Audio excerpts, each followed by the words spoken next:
Going on, everyone? John Matrix here. I hope you're all having yourselves a wonderful day wherever you're at, whenever you're watching this. We're going to be jumping into the 40K universe here. We've got a video by the Sandman of Terra, Before the Space Marines, The Rise and Fall of the Thunder Warriors by Sandman of Terra. It's a requested video by one of my YouTube members, so looking forward to jumping into this. The whole, Unity Wars and things that have happened on Terra before, the Great Crusade and stuff like that. It's one of the more fascinating and interesting time periods in the 40K universe to me. So yeah, anything that goes into that time and what the Thunder Warriors and what the Emperor was doing, etc. at this time is I'm all about. So looking forward to jumping into this. Links will be down below as always in the description to the original video without my commentary and reaction, and to the Sandman of Terra's channel. So please do me a favor. If you enjoy this video, be sure to give it a like, and if you enjoy the content Sandman of Terra puts out, please do me a favor, hit that sub button on his channel if you're not already subscribed to him. If you'd like to join us when I do these reactions live, as I'm doing right now with my YouTube members, there is a join button underneath the video, as well as a link in the description to the YouTube membership benefits and tiers that I offer. Early access to videos, priority and on reaction requests you might have, Discord only member channels, which if you are a member, please be sure to link your YouTube account with Discord to get all of your benefits. And the members only channels are, when you guys can know when I'm going to go live to do these reactions, if you guys want to join, etc. So, but yeah, with all that said, let's jump into the video here. Again, this is Before the Space Marines, The Rise and Fall of the Thunder Warriors by Sandman of Terra. Monitor up. Here we go. Volume. Let's go. History says you are dead. You died of your wounds once the banner was raised. You and all your warriors fell in that battle. You look like a clever man. You should know better than to take what history says literally. Yeah. Such tales as are told of us come from the mouth of the last man standing. Yep. And it would not do for history is written by the victors. The Emperor to have to share his victory with others. Where is the glory when you conquer a world with an unstoppable army at your back? True. To begin a legend, you must win that war single-handedly. And there must be no one left alive to contradict your version of events. For thousands of years, the Age of Strife reigned, and humanity's galaxy-spanning empire was in tatters. Even Terra, our birthworld, had been carved up. Petty warlords, techno-barbarians, sorcerers, and other foul horrors vied for supremacy across the— I've talked about this a lot in some of my other videos, with them, the Henry Cavill, Amazon show, and them getting into that.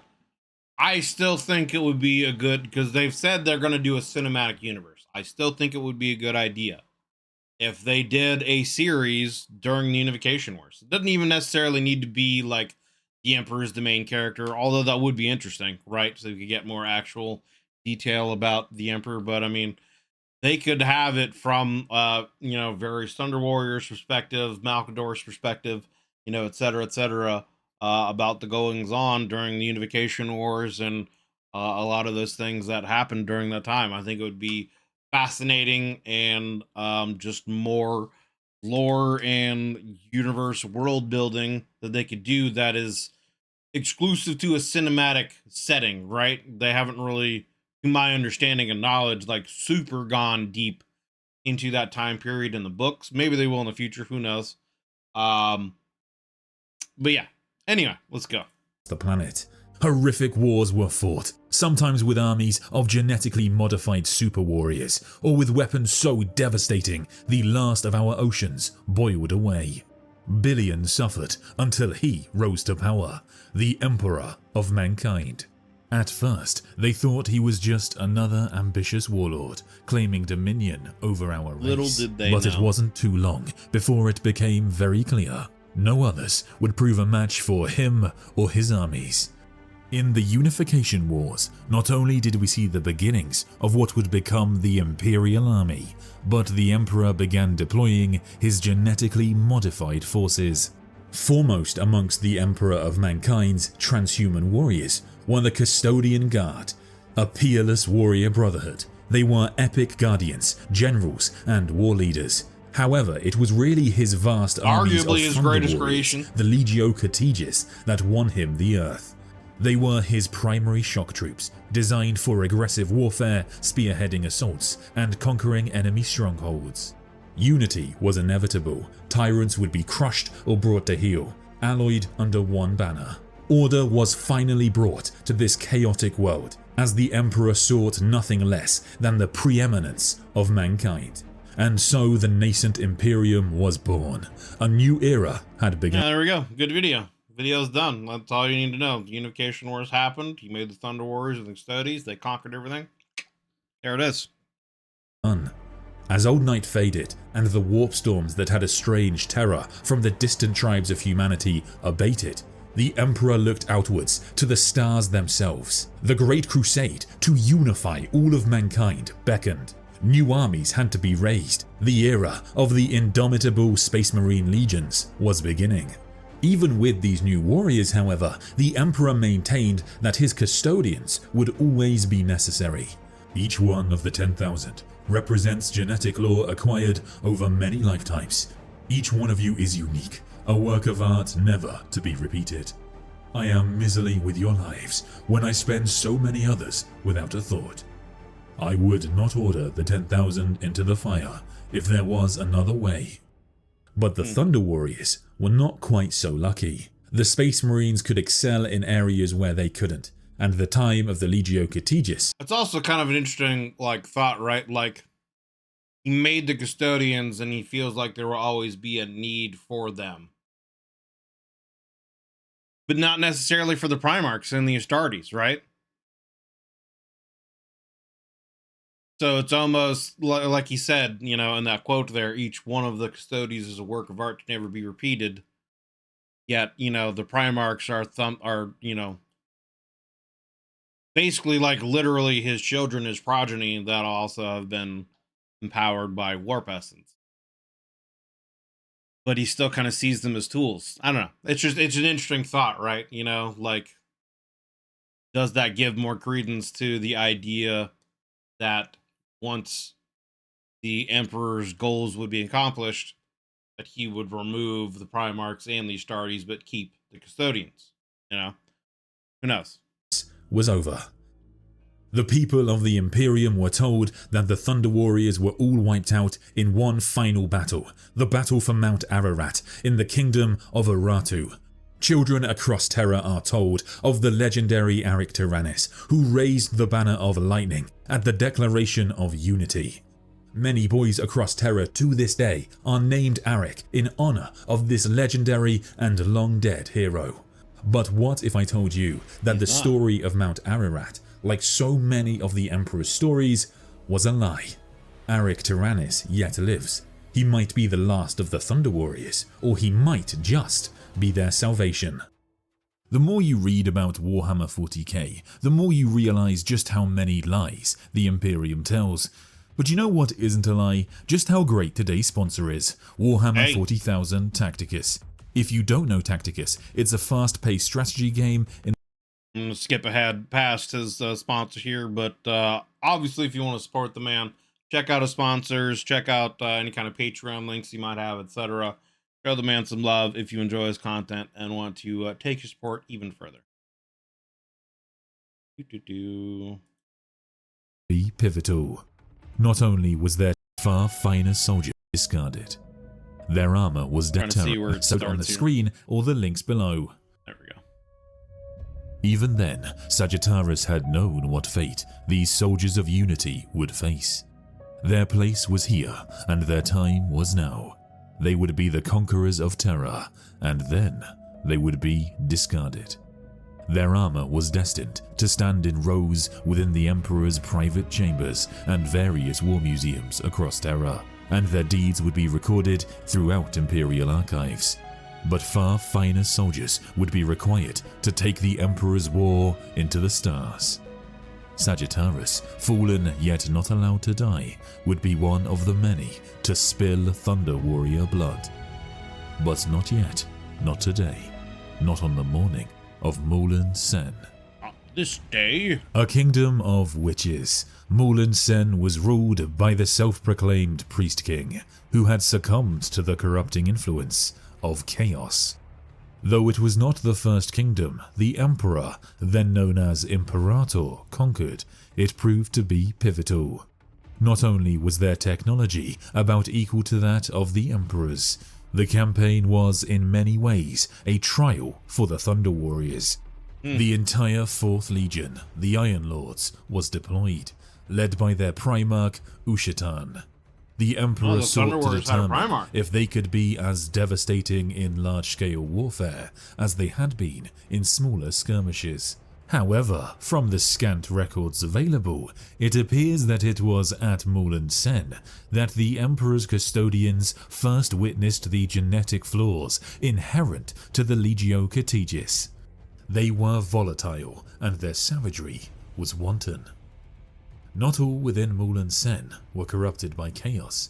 Some were enslaved, while others might have been salvaged for productive roles in the Imperium. You know, I've said this before in one of my other videos on the Thunder Warriors, right? Like, it makes me wonder, hey, what's up, Ryan? It's all good. We're just kind of getting started. We're still earlier on. But what I was saying was, in one of my other videos we did on the Thunder Warriors, right? Like, these guys are like the Thunder Warriors were genetically enhanced and modified by the Emperor, and the Orcs were genetically enhanced and modified, you know, by the Great Old Ones, etc. But they seem to have kind of a lot of similarities in how they were like enhanced, right? They're all their aggressiveness, strength, their want to fight, their savagery, all of that was like elevated up. Now, granted, right, the Orcs are a devolved version of a greater species, simply because of, you know, not having other things to fight and, you know, infighting amongst themselves and yada yada. But I don't know, it's just something that I wonder about, right? Like, is the way that the Emperor made the Thunder Warriors, is it like similar to how the Orcs were made, right? Like, did he, like, at one point in time capture an Orc at some point and like study it and see its modifications and kind of tailor the Thunder Warriors from that? I don't know. Just a thought. However, once unleashed, the Thunder Warriors were difficult to rein in, and when they breached the inner sanctum, they slaughtered indiscriminately. If the Emperor sought proof of the destructive power of their gene-crafted forms, he received it in abundance, but they were clearly prone to both physical and mental collapse. From that point forward, Captain General Constantine Valdor of the Legio Custodes maintained close surveillance over each of the 20 Thunder Legions. You will recall my concerns about the Categis during the Mulan Sen campaign. Those concerns had not gone away during the following century of their many deployments. We had conquered much of the globe by then, with the Thunder Warriors bearing the brunt of the fighting, so do not think we were unmindful of their sacrifice. By then, it was widely believed that what could have been perfected had been perfected. A Thunder Warrior was a truly fearsome proposition. They were armed and armored nearly as well as the Legio Custodes. Their numbers had grown rapidly following improvements in the gene cultivating methods used here and at other sites. But it was not enough. They remained unstable. From Primarch to Neophyte, they would break down suddenly, or lose their minds, or simply stop responding to orders. This was not a simple matter of dry practicality for us. It was a foul thing to witness. It also makes me wonder, right, could the Emperor kind of, I guess, like, when you think of, how do I want to say this? So, like, when they make Astartes, right, there's obviously a long process going through it. There's, aspirants get chosen.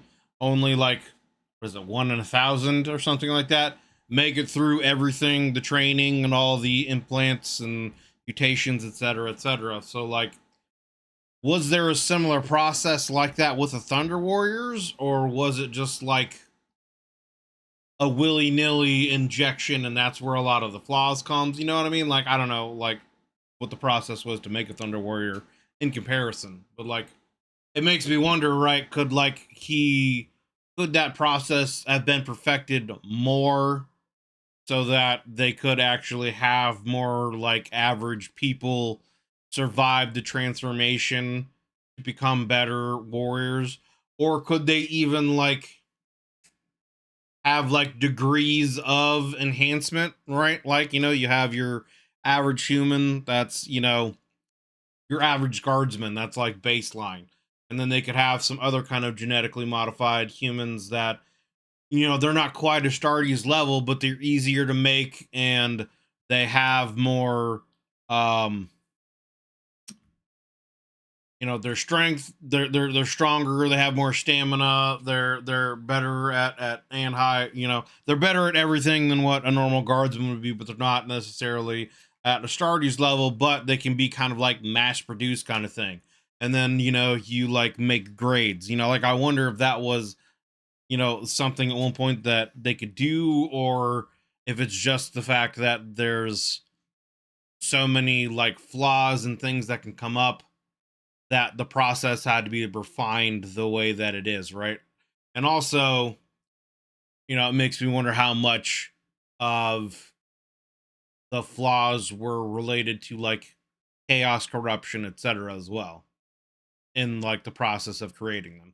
A warrior's blood might suddenly rebel against the arteries that carried it, or the organs might start to devour themselves, or the muscle might explode with breakneck growth. For a proud and fearless creation, that was a poor way to die. Be aware, also, that they were quite conscious of this likely outcome.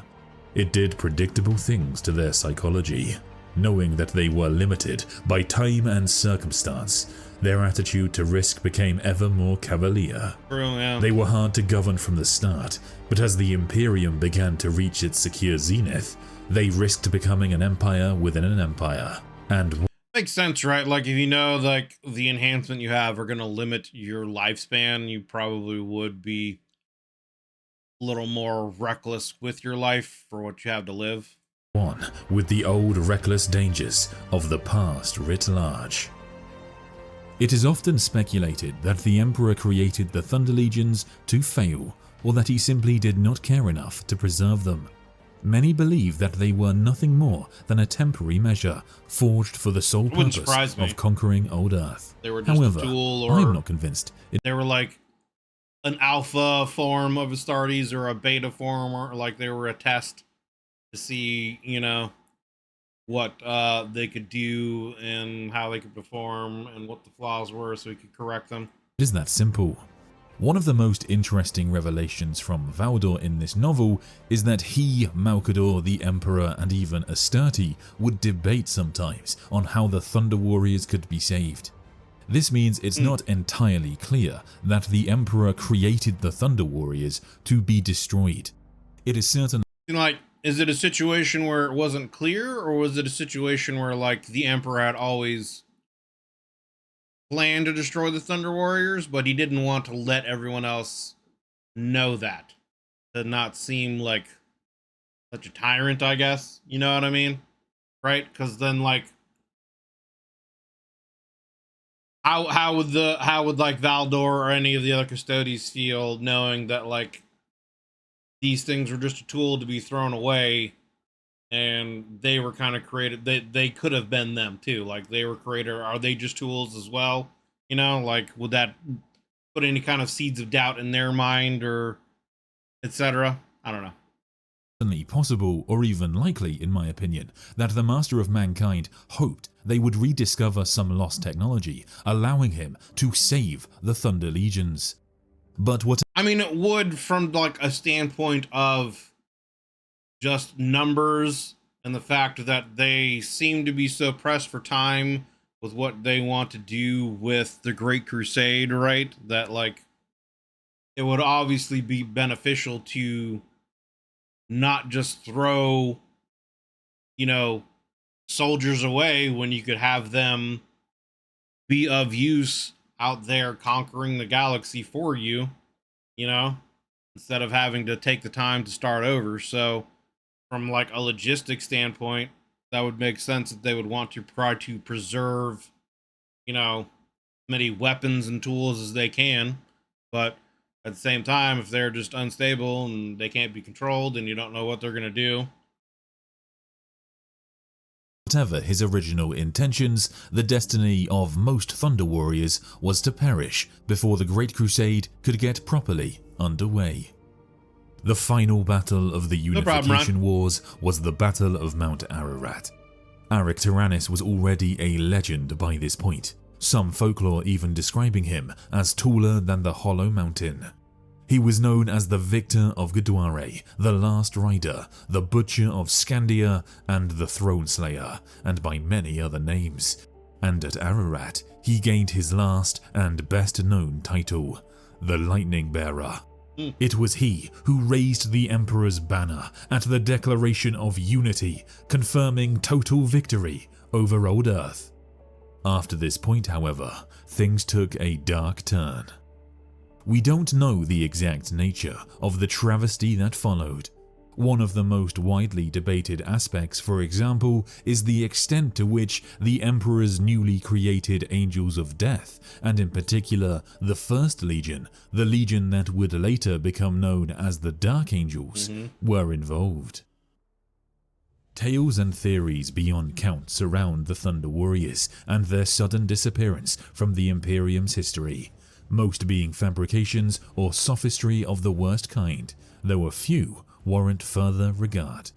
One such tale in particular is of note, a tale told among the nomadic tribes that inhabit the wastelands around Mount Ararat, and speaks not only of the Thunder Warriors, but also an army clad all in grey, dark as the clouds of storm, and branded all as one. These warriors, so say the hill nomads, awaited the return of the few surviving Thunder Warriors, exhausted by their victory, and rather than giving salute to their valor, cut them down in a thunderous volley of bolt and plasma. This tale is far different from the heroic tale told by remembrancers to mark the end of the Wars of Unity, but in keeping with the brutal necessities of the Emperor's far-reaching plans.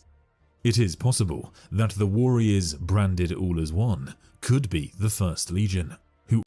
And I mean, it would also kind of, again, for the Emperor, be a test of which version, I guess, would be the superior fighters. Would the Thunder Legion prevail? And would there be something then that you could want to like retake and salvage from them moving forward? Or would the First Legion, the Dark Angels, whatever, you know, prove that they would be what to use moving forward, you know? All bore the sigil of their numeration bold upon their plate, for battles of that legion were oft removed from imperial record, the details expunged and forgotten. Actual proof, however, does not exist, not even in the archives of the Imperial Palace, yet several anecdotes from the latter years of the Great Crusade do seem to support the theory, all related to a near-obsessive preoccupation with the hunting down and destruction of those few renegade Thunder Warriors that survived and fled Terra, over and above the standing orders of the Imperial Court to suppress all such renegades. On at least 3 occasions, fleets of the First Legion have altered course in order to engage and destroy Thunder Warrior survivors, often making wide detours based on simple rumors of such activity. While this account is enlightening, it is important to note that it is contradicted by surviving Thunder Warriors, who have claimed that they did not witness these new Space Marines until long after the Battle of Mount Ararat. While it seems likely that the Emperor did indeed task the First Legion with the hunting down of Thunder Warriors who survived the cull into the Great Crusade, an obsessiveness that later developed into a fundamental aspect of the Dark Angels, the original culling of these warriors of unification is not their shame. No, from the evidence we have, it appears that the butchers of the Legio Catigis were none other than the Emperor's custodians.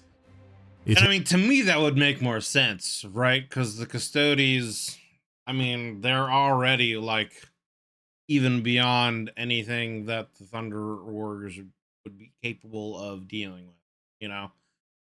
And yeah, it just makes sense that he would probably use the Custodes over anything else. Because I mean, if you think about it too, right? Again, he's still early in the process of creating like the Astartes, etc. And who knows where he would be at with them, if he would want to risk losing any more resources at this point in time. And you know, the Custodes had already proven themselves in his eyes at this point. So I don't know. Anyway. It has been alleged that many suffered their horrific end by Paragon Spear and Sentinel Blade, with Constantine Valdor himself and other custodians being accused of such acts. Nevertheless, a small number of Thunder Warriors survived. Some would go on to eke out a meager existence, while others sought some semblance of retribution. The palace coup, orchestrated by High Lord Kandawire, involved some of the last remnants of the Thunder Legion under the command of their Primarch, Ushatan. Kandawire, aware of the Thunder Warriors. It's interesting that they have a Primarch, right? Like, I didn't really think about the Thunder Warriors having a Primarch. And, I mean, I would assume that their Primarch wouldn't be counted as any of the 20 Primarchs that had, like, officially been made now /18 that have officially been made. You know what I'm saying? Is decommissioning and suspicious of Captain General Constantine Valdor's involvement, sought to expose the truth about their fate. She believed the elimination of an entire branch of the Imperial Army without the High Council's knowledge was a crime against the state. Kandawire, along with Ushatan and his forces, were lured into a trap at the gates of the palace, where they finally faced the newly revealed Angels of Death. And with that, the coup failed. Ushatan and his forces were wiped out. Kandawire was spared, but removed from office. Before the final battle, Valdor himself spoke with Ushatan and offered him the chance to walk away. Tragically, the Primarch refused, guaranteeing that these two legendary warriors would fight to the death. Their final conversation, however, revealed much about the nature of the Imperium during these early years. "They are the future," Valdor said grimly, taking a lurching Thunder Warrior with a 1-2 slice of the Apollonian spear, leaving a wreckage of organs and metal plate in a smoking heap at his feet. "The Angels of Death." He was getting closer to the Primarch. The two armies grappled around them in every direction. "Well," Ushatan said, panting hard as he swung his thick blade around, "I don't like them." Valdor found himself admiring that dry-as-bones humor. He had always admired that about the Thunder Warriors. The humanity hadn't been bled from them to turn them into what they were. They never had their emotions annihilated, nor their dreams plucked from their minds and left to wither. He would have liked to agree with the sentiment, to reply with something that might make them both laugh wryly as warriors were supposed to. But, as was usual, he couldn't think of anything suitable. All he had were the facts of the case, the artifacts of duty. "I do not much like them either," Valdor admitted, punching his gauntlet through the helm face of an Imperial Guardsman before rounding on an ever-stricken Thunder Warrior. "But they are here nonetheless. You should, I think, have seen them coming."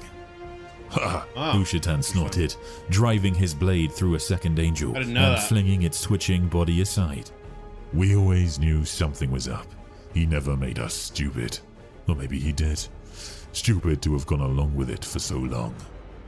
He was staggering into range now, battering his way towards Valdor with his habitual blunt force doggedness. For all that, the Primarch had taken damage. These angels weren't like the power-armored prey he'd cut down so contemptuously before. Each one had landed a blow before the end. Cumulatively, they would have got him eventually, like wolves dragging down a bear. Not that Valdor would have allowed it to happen that way. You had no choice, Valdor said, now fighting his way into the Primarch's presence. None of us did. Even though a Primarch of the Thunder Warriors is a fearsome adversary, he was no match for the Captain General, and before long, Valdor's Apollonian spear was lanced through the Primarch's battleplate. Valdor extinguished his spear's disruptor and knelt beside his victim. As he did so, he withdrew a long knife from his belt. When Ushatan saw it, he coughed out a final dry laugh. "The mercy stroke, eh?" he rasped, his face transfixed with agony. Up close, the black veins of fermenting poisons were visible on his exposed skin. "The last indignity. You always were a miserable bastard." Valdor placed the tip of the knife over Ushatan's heart. Fresh snow was falling around them, turned brown and flaky by burning promethium. "I meant what I said, Lord Primarch," he said. "I take no pleasure in this. You were one of our finest commanders. And these new toys of yours, who will lead them now? Will they have their own commanders?" "No, those ones are lost." "All the better for you. Primarchs have already been the scattered High at Lord this was point, right. huh? You can't bear rivals." "It wasn't my doing." "Sure it wasn't." Ushatan spasmed, hacking up oily blood. "You know, when we were at Moulin Sen, and I said I pitied you, I meant it. I'm not trying to goad you. I really do pity you."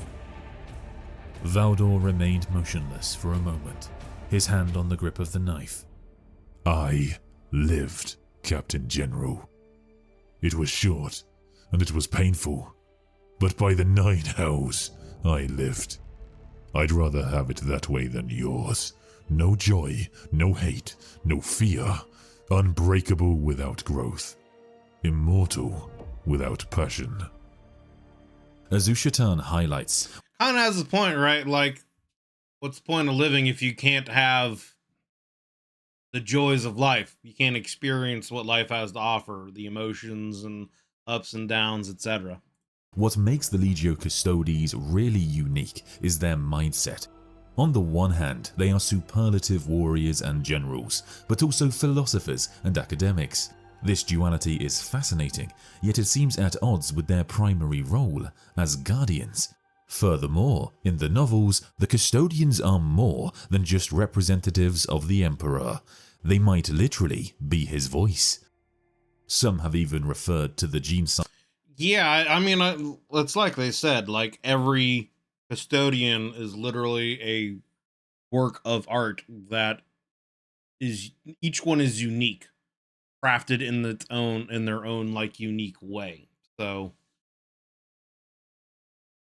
yeah, it doesn't surprise me that the custodians might at some point in time have been meant to kind of be almost like an emissary for the Emperor in certain ways. You know, maybe he had plans for them to have another role down the line in the future.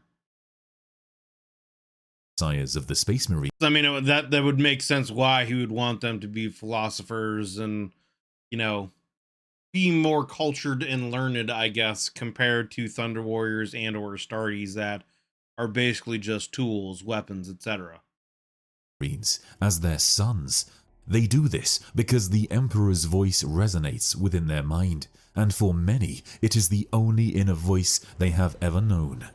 Despite the complex nature of their existence, they are eternally loyal to the Master of Mankind. You would have to take them into hell itself to even stand a chance of manipulating their allegiance. The Space Marines, by comparison, clearly do not possess this same degree of loyalty. Nevertheless, their indoctrination is rigorous, shaping them into paragons of duty and devotion.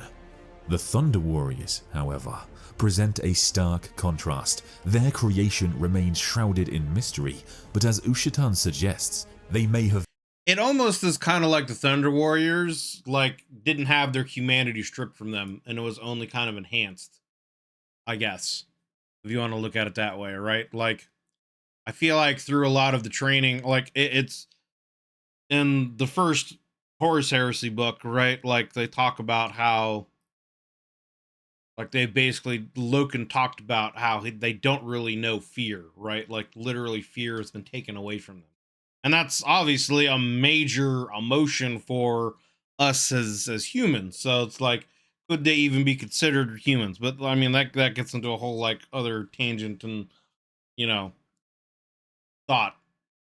But it seems like, yeah, like the process with the Astartes, both the actual mutations that give them their enhancements, but also the training and various things they have to go through is also programmed to kind of strip them of certain aspects of their humanity and really only kind of enhance the, like, bond of brotherhood and wanting to work together as, like, a unit, you know. um but otherwise, yeah, they kind of are stripped from a lot of other things. That's not to say they aren't, like, emotionless, because obviously you have the space wolves that are very Viking-esque, and you know they go out and drink a lot and party and have a lot of Viking traditions, etc. So, but then there's obviously other very variations of Astartes that are that way. have been reforged into monsters, but unlike the Custodians and the Space Marines, it is limited in one aspect. They are allowed to live, in the truest sense. Perhaps they were still connected to their old families. Perhaps they can find the joys in life that the Space Marines and Custodians cannot. And if we think about this, maybe it's part of the reason the Emperor had them destroyed. He sought warriors who would be unwavering in their duty, and without such weakness.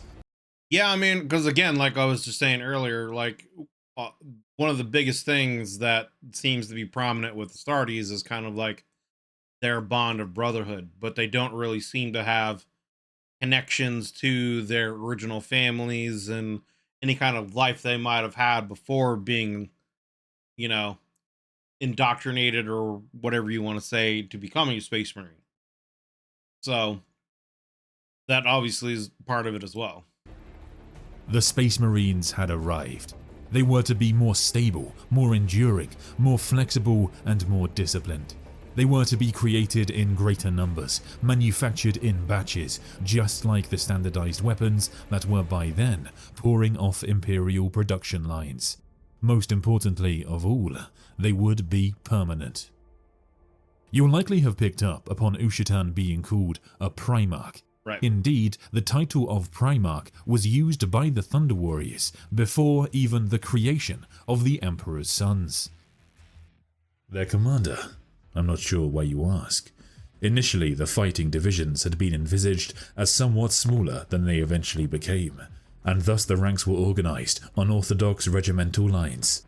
The Primarch was equivalent to the Captain General in broad terms, responsible for the discipline and conduct of the entire legio.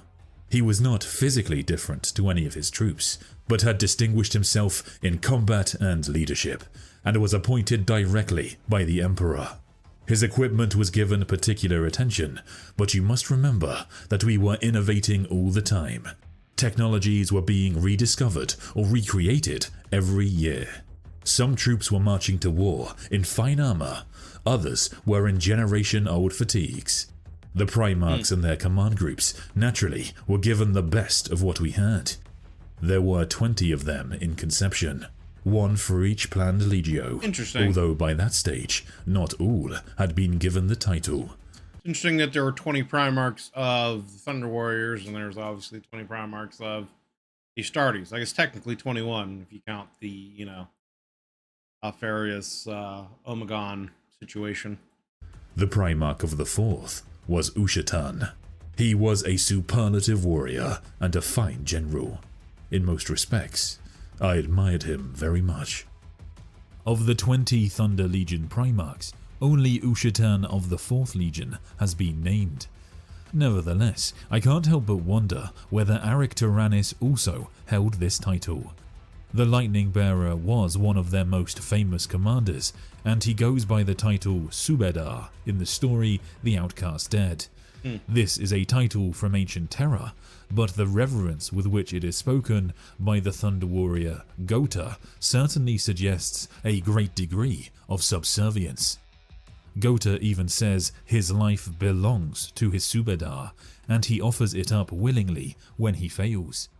Moreover, Aric refers to Gota as his son, making the relationship very reminiscent of that between Space Marine and Primarch. Though the palace coup failed, with Ushatan and his warriors being defeated, the Thunder Warriors were not done causing trouble for the Emperor's Great Crusade. Cerberus was a hollowed-out asteroid prison colony, and early into the Great Crusade, it rose up in rebellion. Records of this were found in the war memoirs of Bashar Colonel Alves Scorn of the Terran 22nd Dracos Regiment, and it was during this conflict that he saw the deployment of the 12th Legion. At that point, they were named the Warhounds, but they would later become known as the World Eaters. The insurrection forces had slaughtered the ruling castes, and in the wake of the uprising, the 3 million or so indentured inhabitants of Cerberus had risen up in revolt, and initial attempts to impose order by Terran troops had been thrown back in disarray as it became apparent that among the insurrectionists was a renegade cadre of outlawed Thunder Warriors long believed dead, calling themselves the Daitar. With many of the Space Marine legions already assigned to the first expedition fleets and en route to the stars, the Emperor himself dispatched his warhounds to Cerberus, and it appears the irony was not lost on him in doing so. At 0808 hours, a signal was received from Praetor Commander Caleb Hax that Cerberus Primary had been returned to compliance. When asked by the leader of the waiting second wave how many prisoners to expect to transfer into custody, Hax replied that he had not been ordered to take any. Alves Scorn, whose command had been part of the second wave, led his regiment in the bleak task of clear-up operations in the wake of the Warhounds' assault, hunting down any survivors hiding in the warren of tunnels and passageways, of which there proved to be precious few. Afterwards, he wrote of his experiences in his journals, and records more than once coming across the hulking carcass of an armored Thunder Warrior, often with 3 or 4 of his number in Legiones Astartes plate, dead around him. He spoke of choke points and defense posts turned into blood-soaked charnel houses, and of scores upon scores of insurgents cut down from behind while fleeing in panic, their weapons abandoned. The Bashar Colonel summed up his experiences with the following sadly prophetic commentary.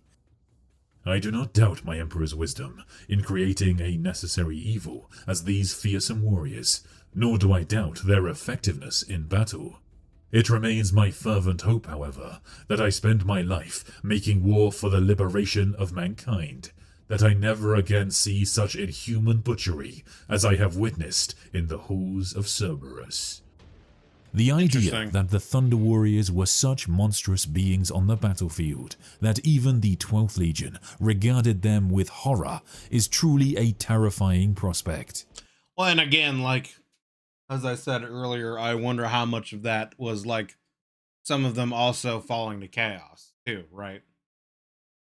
Many of these warriors, like countless others of their kind, eventually fell into the madness festering within their unstable genetics.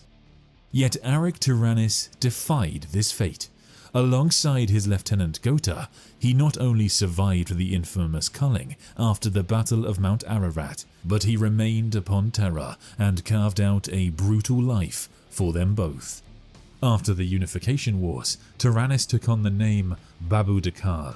He became a ruthless gang lord who controls the territories of the Petitioner's City criminal enterprises. As for Gota, he would take on the role as the Babu's enforcer. The citizens of the petitioner's city and even the crudely enhanced gang members of the Dakal clan are terrified of him and avoid eye contact where possible because of his unpredictable moods, quick temper, and psychotic rages. He is a horror to look at, having steel teeth and blood-red eyes. Babu Dakal and Gota spent a century on the run from imperial authorities.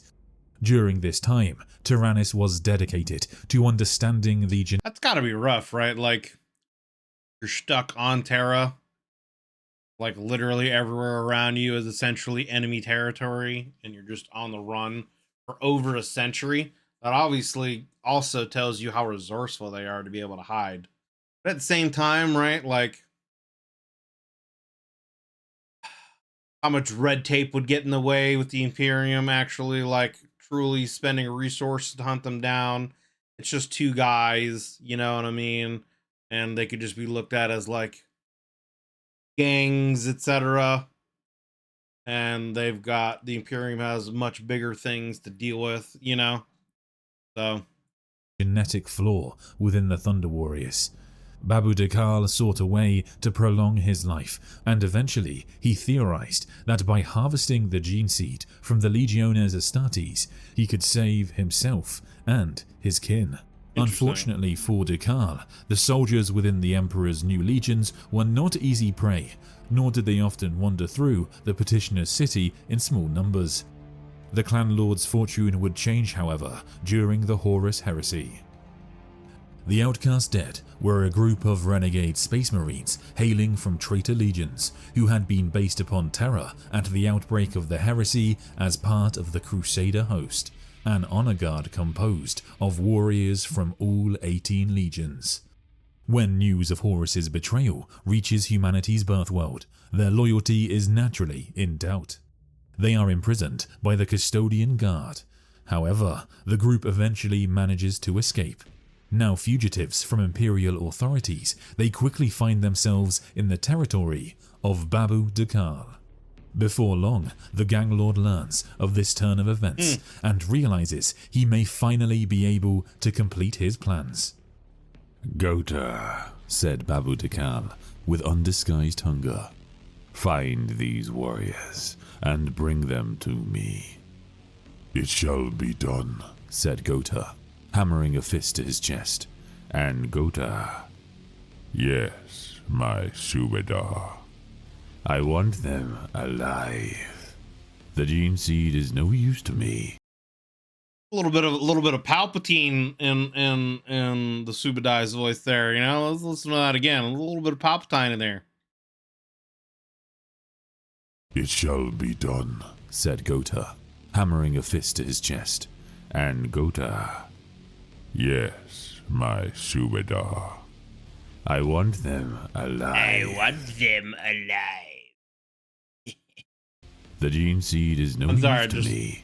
A little bit of Star Wars in there, a little bit of Palpatine. When Dakal's enforcer finds the Outcast dead, he leads the charge, wielding a massive hammer with deadly efficiency and taking down several of these veterans with brutal strength and precision.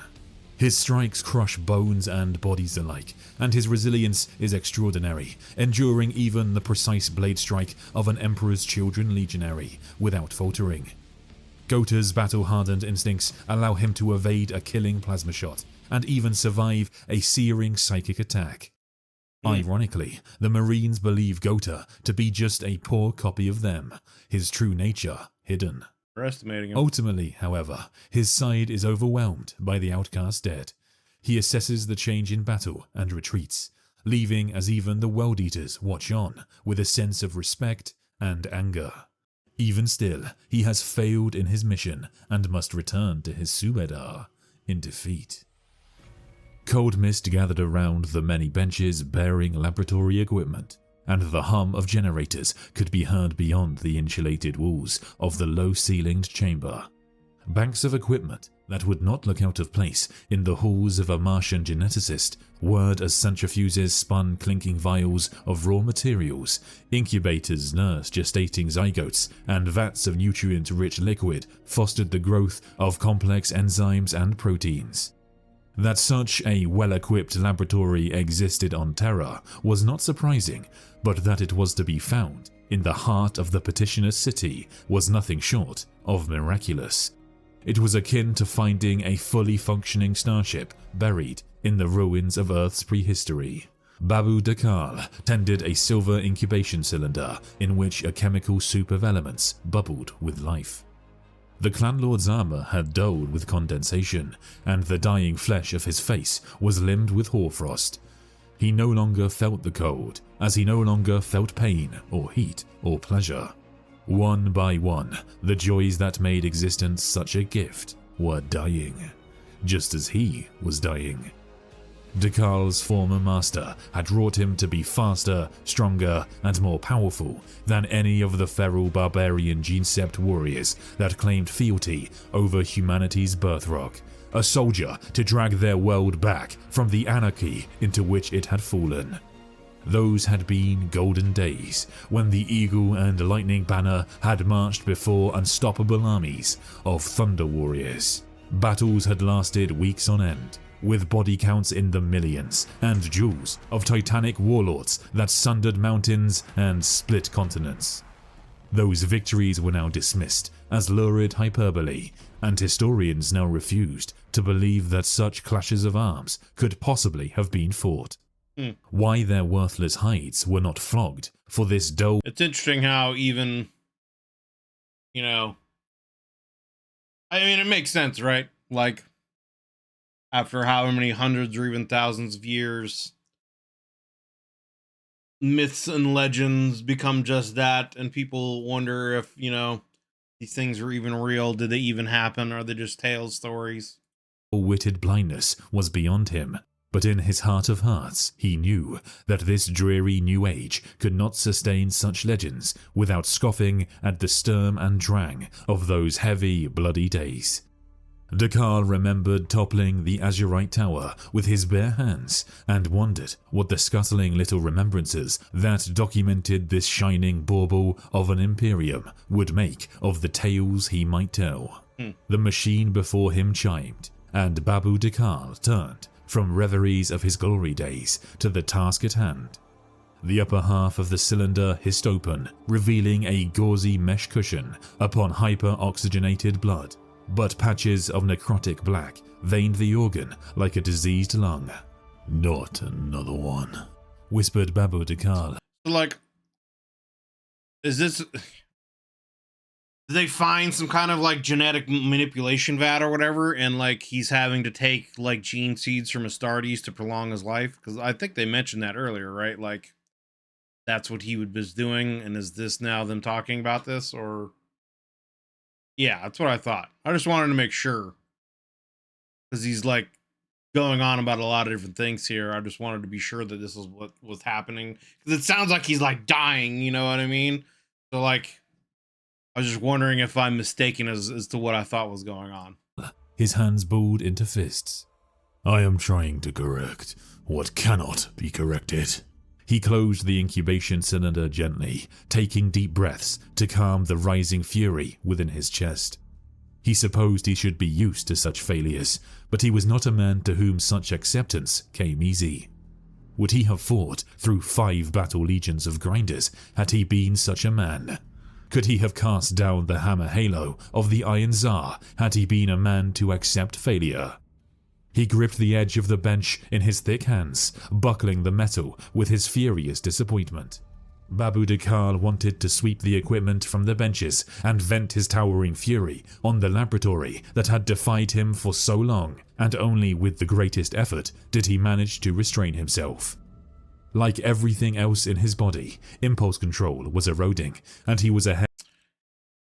I don't know why, but like the analogy of like getting angry at like Counter-Strike or something, and you know, like the videos of watching, you know, dudes break their keyboards when something goes wrong, you know, that's what I'm getting here, right? Like he's frustrated and he doesn't want to break, like he wants to break something, but obviously if he breaks his laboratory equipment, he's not going to be able to keep himself alive. You know what I mean? So it's like, that's kind of like the analogy that's going on in my brain right now. It's like he wants to break his keyboard, but he doesn't want to have to buy another one. Hair's breadth from becoming no better than the barbarian people thought him to be. Yes, he had killed men since the bitter days of Unity. He had yoked a city's worth of people beneath his rule. But had he not done that with a greater purpose in mind? You return in defeat, said Babu Dekal, the word ashen and alien on his tongue. Yes, my Subedar, said Gota, dropping to his knees and lifting his head to expose the cabled veins of his neck. My life is yours to end. My blood is yours to spill. Babu Dekal stepped down from the platform upon which he had been working and drew a long dagger with a serrated blade from a thigh scabbard. He rested the killing edge on the pulsing artery in Gota's neck and toyed with the idea of driving it home just to feel the warm wetness of the man's blood.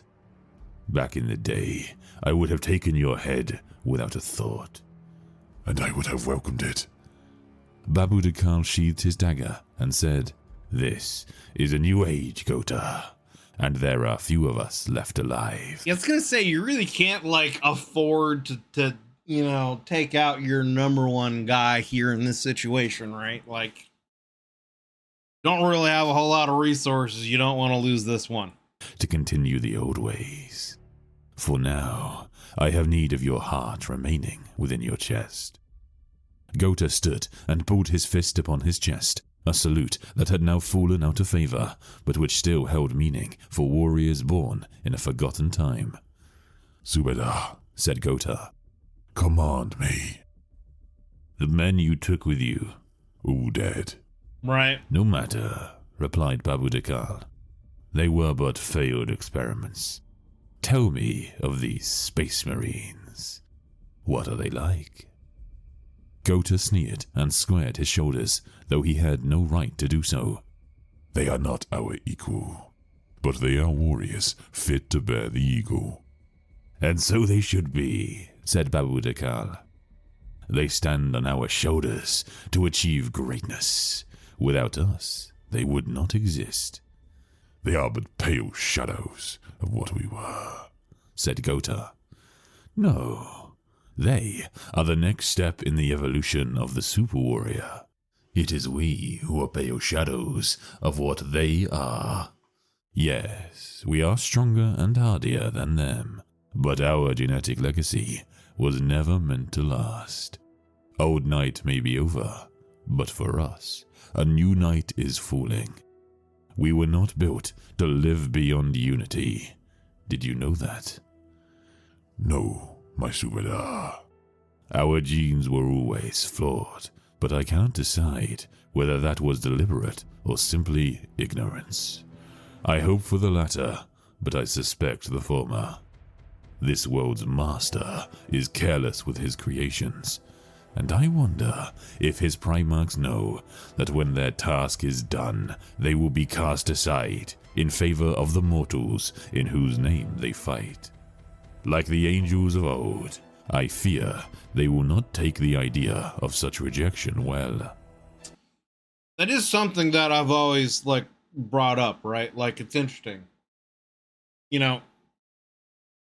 Some of the Primarchs, not all of them, but some of the Primarchs, and then also some of the Astartes, not all of them, have a kind of, they look down on humans, essentially, right? They feel that they're more than, greater than, etc. With some exceptions, like obviously the Salamanders have, a lot of compassion, and in fact, go out of their way and put themselves at strategic disadvantages in certain situations in order to protect regular humans if need be. So it's not across the board, but there are definitely a lot of Astartes and some of the Primarchs that look down on humans, seem as less than, etc. And it's another one of those kind of ironies in the 40K universe where it's like the Emperor made all of this in order to protect humanity, in order to make sure that humanity thrived and had a place in the universe and didn't fall to chaos, etc.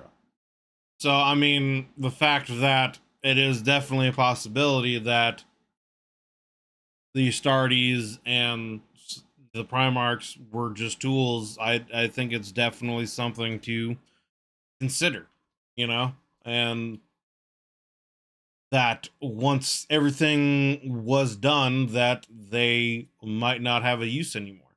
It would be interesting though, right? Like, it's one thing for them to like get rid of the Astartes, you know? Like maybe there's some kind of, and maybe he did this with the Primarchs too, right? Like maybe there's some kind of like genetic kill switch that the Emperor could enact that would just like make their gene seeds fall apart and they would essentially eventually die off. And maybe there's something that they could do with the Primarchs as well. But otherwise, right, if there wasn't something like because you would think with the numbers, right? Just the amount of numbers of Astartes that were made, you would think that the Emperor would kind of plan for something like this, especially after dealing with the Thunder Warriors previously, that he would have some kind of contingency plan for this, right? You know what I mean? But would he have that in place for the Primarchs? And if not, how would he deal with the Primarchs? Other than, I guess, like himself, like having to actually destroy them? Because obviously he has the power to do it, right? We know that he literally destroys Horus on like a soul level. Like he just disintegrates the soul so that he doesn't exist anymore. So I guess he could do that with any of the Primarchs if need be when their usefulness was done.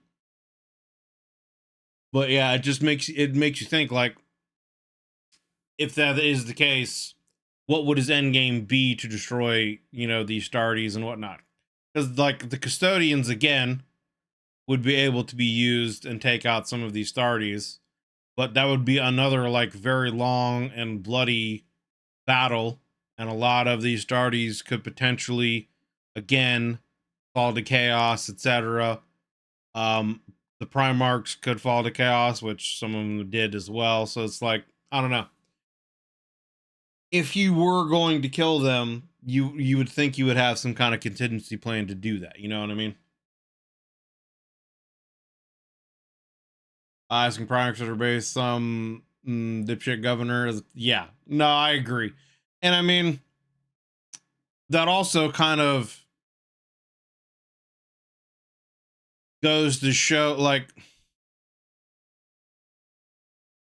none of the I guess like I'm trying to think of it from all like perspectives, right? Like if you were to give a Primarch any kind of seat in governance, right? Like obviously that would then elevate them to a position above others, which kind of already happened with Horus being labeled War Master and being put in charge of the Great Crusade while, you know, Big E had to go back home to work on the Webway stuff.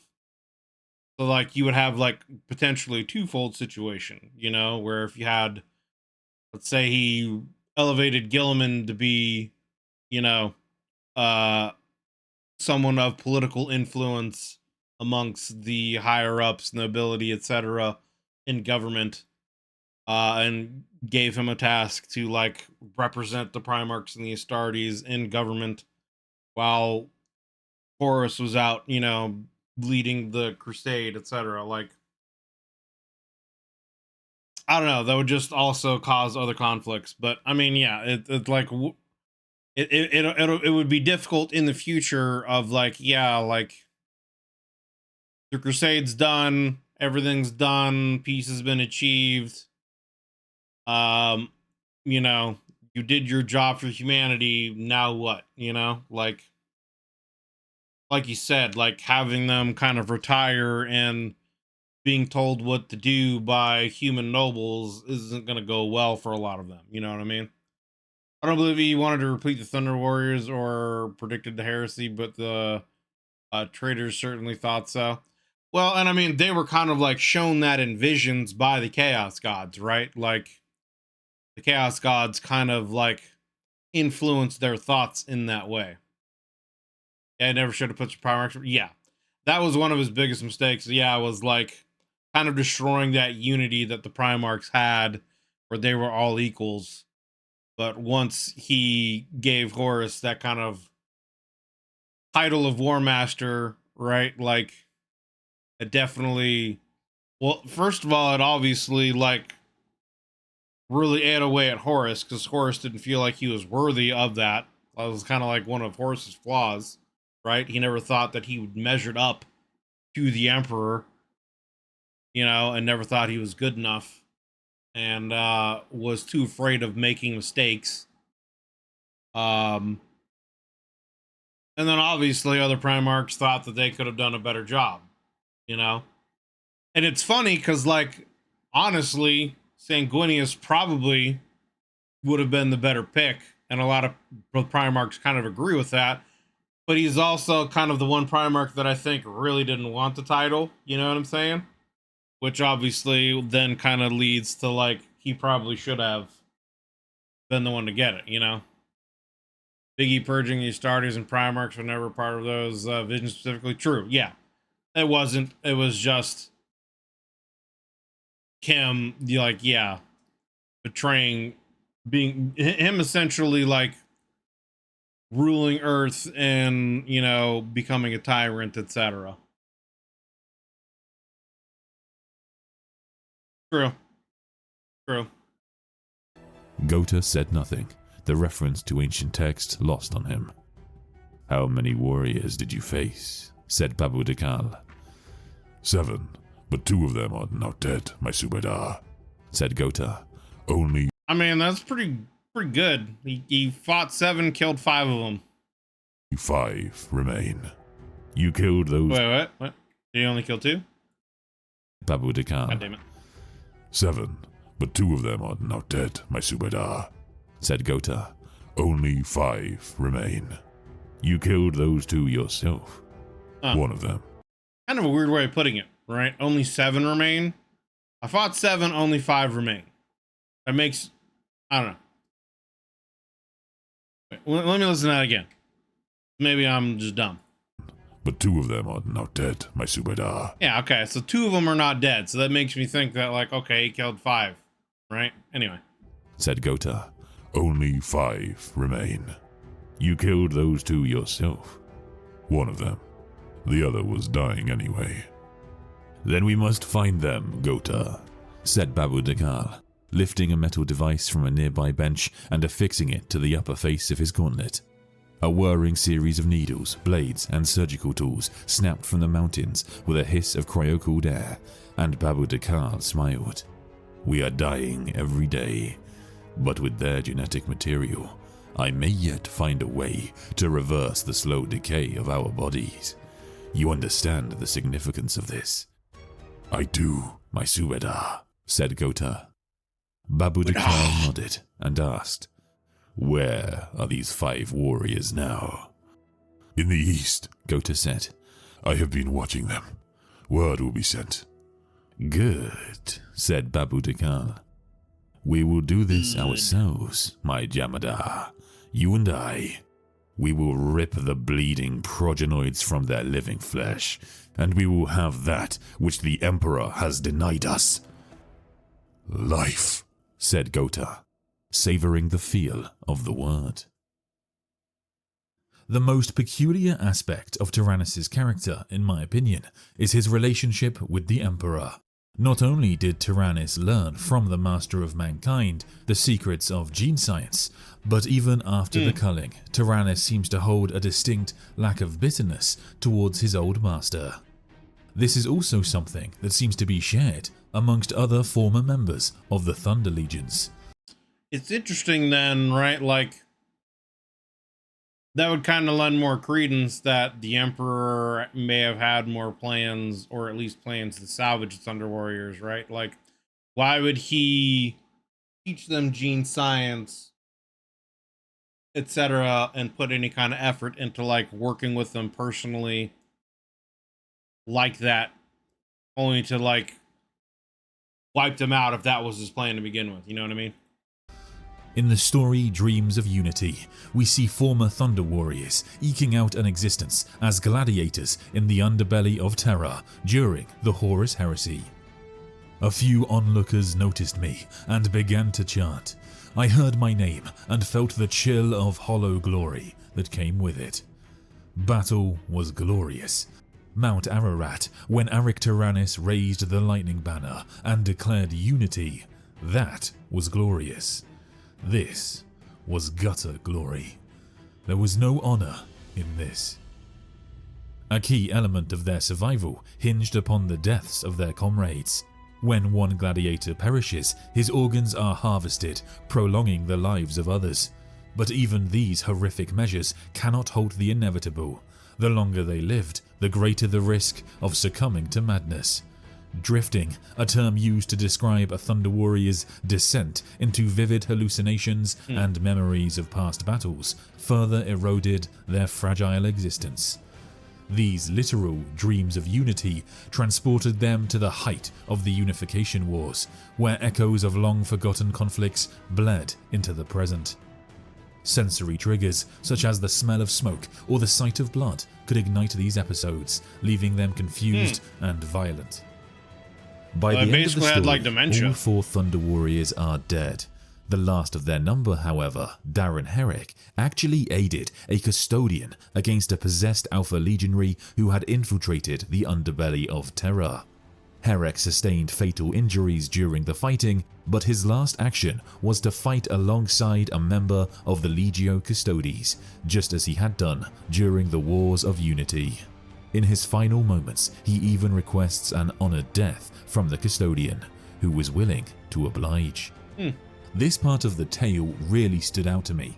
There is far less resentment towards the Emperor of Mankind from these Thunder Warriors than you might presuppose. They even still use the cry for unity on the charge. I served the Emperor. I always have. I always will. It is my oath. It is the thunder and the lightning. There is no doubt that a great amount of bitterness and resentment festers within the hearts of many Thunder Warriors, as seen for example during the Palace Coup.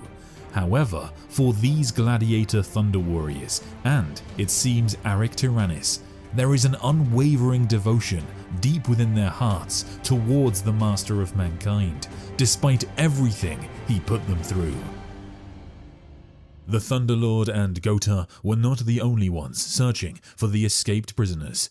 Rogaldorn himself, along with other servants of the Emperor, were hunting the outcast dead.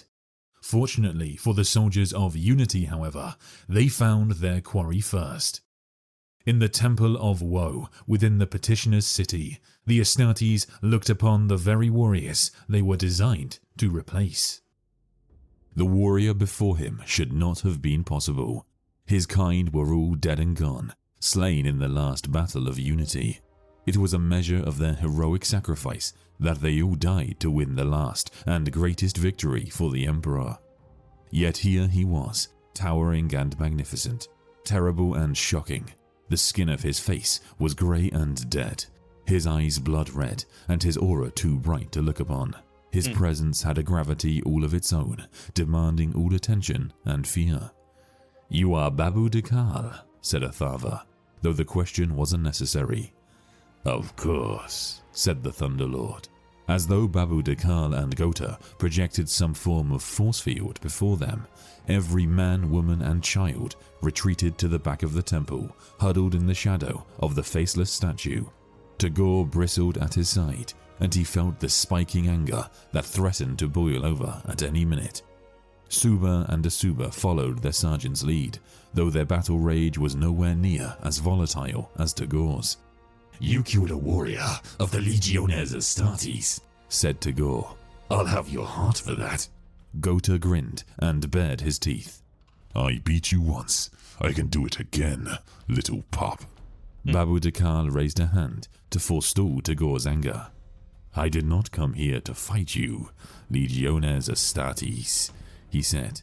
"I came to offer you something. Would you be prepared to listen?"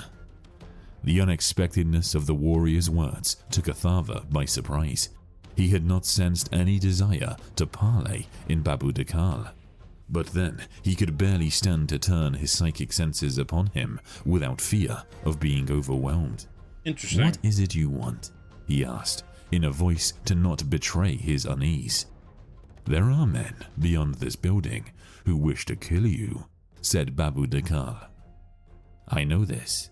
said Athava, and Babu Dakal laughed, the sound turning into a wet animal gurgle in his ruined throat. You know it, because I now allow you to know it. Once I have broken you across my knee, I will kill all of them too, promised Tagore.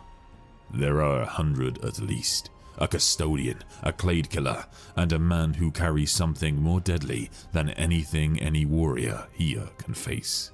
The truth. Who are you? Demanded Athava. I know your name to be meaningless. Babu simply means father in the ancient tongue of Bharat. And Dakal, that is simply a region of this part of the mountains. So who are you? I have had many names over the years, said Babu Dakal. But this is not what you mean, is it? No, you want my true name, the one I bore in the battles to win this world. Yes, said Athava. Very well. Since I am here to trade, I will offer you my name as a gesture of good faith. I no longer remember my mortal name, but when my flesh was reborn into this new form, I was named Arik Tyrannus. The name had a weight all of its own, a silencing quality that stole the anger from the World Eaters and dumbfounded Athava with its historic resonance. There was not one among them who did not know that name, the battles he had won, the foes he had slain, and the great honors he had earned. You. That would be pretty like think about that. That would be pretty crazy, right? Like, it would almost kind of be like, I'm trying to think of like a reference, right? To match that. Like, I almost kind of like back in ancient Greece or whatever, you know, a bunch of guys having a scuffle and then like someone be like, oh, well, I'm Achilles. You know what I'm saying? Like, I'm the greatest warrior that's ever existed and known. Like, yeah. I could only imagine what would be going through the Astartes, right? Because, like, he's obviously a legend, one of the greatest warriors the Imperium's known, you know, brought the Unification Wars to a close, etc. Served the Imperium, so... Are the Lightning Bearer? Asked Tagore. A title given to me after the Battle of Mount Ararat in the Kingdom of Urartu. I had the honor of raising the banner of lightning at the Declaration of Unity. Athava could barely believe his eyes. This warrior was history wrought into living form. The victor of Gudwari, the last rider, the butcher of Scandia, the throne slayer. These and 100 other battle laurels earned by this warrior tumbled through Athava's mind, finally culminating in the end of the great warrior's legendary life atop a once flooded mountain. History says you are dead, said Athava. You died of your wounds once the banner was raised. You and all your warriors fell in that battle. You look like a clever man, said Babu Dakal.